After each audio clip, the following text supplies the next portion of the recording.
Thank you. So parents, you've heard the kids talk about empty promises, and here on the show today, as we move into the final segment, we're going to have a professional counselor, a certified counselor, to help us in the family zone.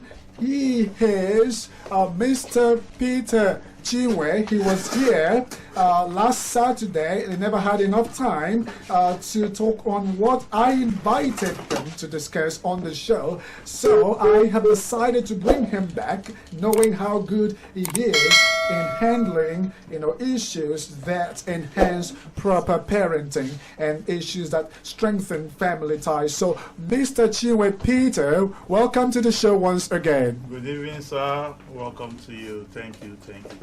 Okay, thank you. Okay. Yeah, I also want to thank you, especially for what you did last week on the show. Thank you. I mean, your contribution was very insightful, and a lot of people got blessed through your contribution. You are welcome, sir. Okay, thank you. So, you are with us in the studio, and you've heard the kids. They talk about empty promises, and it's a common thing, for most parents to say what they want the kids to hear and not what they want to do. Exactly. That's what we can see in the society today. Okay, so as a counselor, I want to begin by asking you, is it a good practice for parents to do such? Not at all. That is lack of integrity. Okay, lack of integrity. Yes, sir. Okay, so that seems to suggest to me parents who keep promises have integrity. Yes, of course. Okay, thank you very much. So let's take on that word integrity, and let me ask you, how do you define integrity, and why is it important for parents and children? Integrity is the quality of being honest, consistent and reliable. Okay. And it is important because it makes the children to build respect and open communication between parents and children. Okay. So that's why it's very important for parents to build integrity. Integrity, whether in season, out of season. Our author says doing what is right at all time. Okay. So you must keep to promises. That's part of integrity. Okay, so what are some examples of situations where a parent may break, their promise to their children due to a lack of integrity or due to some external factors? Based on that, we can just see the last section. You saw that boy, the father promising bicycle, and is about to fulfill it. We are entering into the festive period. Parents can promise their child on the 25th, I'll take you to a particular place, I'll take you to a particular open spot, I'll take you to a particular playground. And at the end of the day, they won't take those children there. Those children, they will know that, my dad promised me, but my dad couldn't fulfill it. Then some other examples is simply maybe at the end of schools are about closing, and you promise your child, I will come for your end of year party. And maybe while you are coming, you are hooked up on traffic. That is understanding. You can come back and tell your child that actually I wanted to come, but while I was coming back, I was hooked up by traffic, so I couldn't make it. But don't just tell them, I'll be coming for end of year party, go, and they'll be expecting you to be there. While other children will be happy with their parents, they will be looking here and there, and they won't find their parents. It's not supposed to be so. Okay, thank you very much. As we saw in the short play that Anderson was able to keep promises because his parents kept their promises. Exactly. Okay, Exactly. And the other kids were not, were surprised when they noticed how consistent Anderson was in keeping his promises. Exactly. And based on that, I want to ask, how can a child cope with disappointment or frustration when their parents fail to give or buy something for them? They fail to keep their promises. Like the other kids talking about Joyce, and Johnson, their parents were not able to keep their promises, and that made the kids feel frustrated. So how would kids, or how can kids cope with such frustration? You know, actually, it's not easy. It affects them psychologically because they now know that I have a dad that don't keep to promises. I have my mom; she will promise me and she will not do it. So actually, it is not good. One thing we must understand is that all our parents that have disappointed their children in one way or the other, they should go and apologize to them.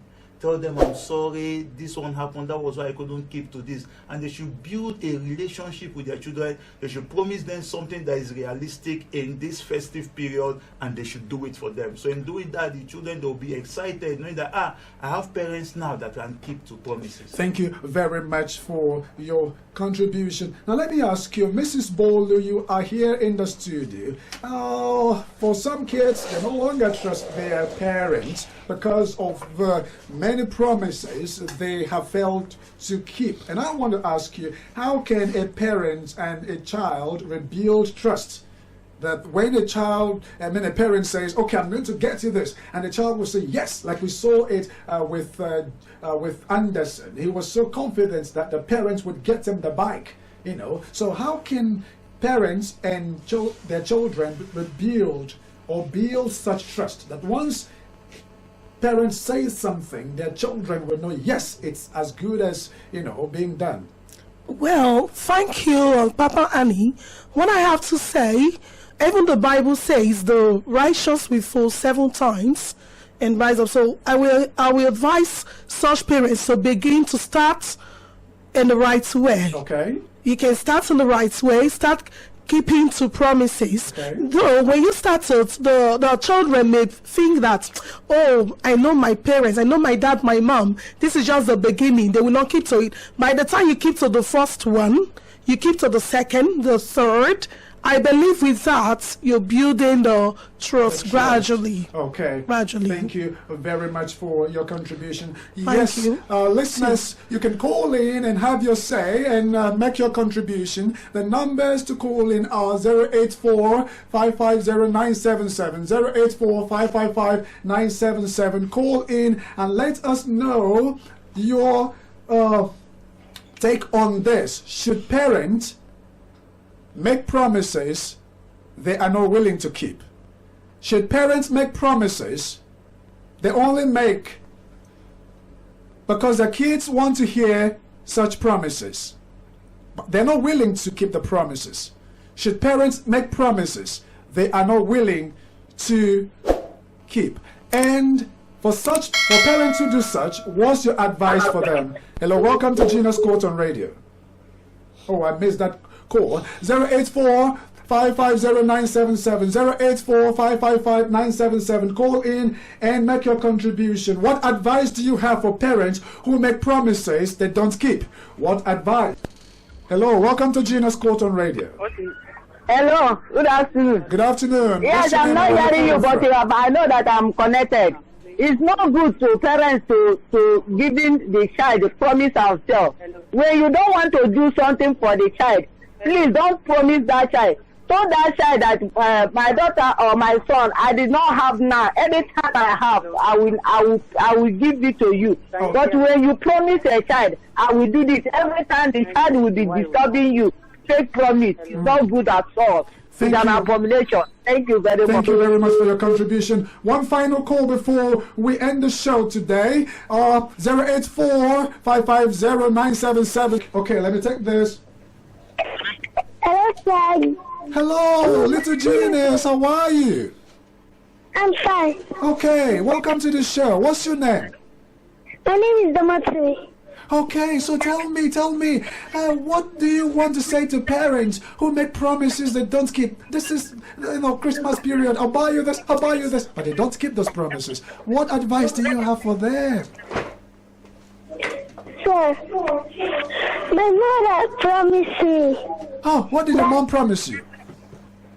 that she's going to Okay, thank you very much, listeners. This is how far we can go on the show today. Genius Court on Radio retains by next week, I want you to tune in, same time, same station, and follow us on our social media handles, Facebook at Genius Court. And I want you to know that we really care about our cultures and our values, and we are promoting them.